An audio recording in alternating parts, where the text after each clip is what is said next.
গত শুক্রবার ভারতে মুক্তি পেয়েছে সাকিব খান ও মিমি চক্রবর্তী অভিনীত সিনেমা তুফান। দেশটির পশ্চিমবঙ্গের ৪৭টি প্রেক্ষাগৃহে চলছে এটি।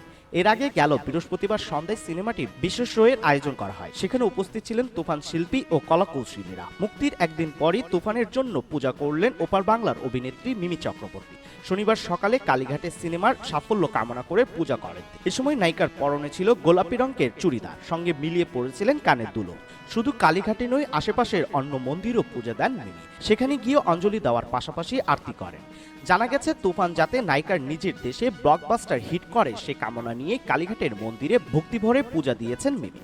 আরতি করার পাশাপাশি শিবলিঙ্গে জল ঢালতেও দেখা যায় এই নায়িকাকে। এদিকে গেল বৃহস্পতিবার সংবাদ সম্মেলন শেষে কলকাতার সাউথ সিটি মলে তুফানের বিশেষ শো অনুষ্ঠিত হয়। সেখানে হাজির হয়েছিলেন মধুমিতা সরকার, ইদিকা পাল, কৌশানী, বনি সেনগুপ্ত, অনির্ধ্য চ্যাটার্জি, দর্শনা বণিক, সৌরভ সহ পশ্চিম বাংলার একঝাঁক তারকা শিল্পী।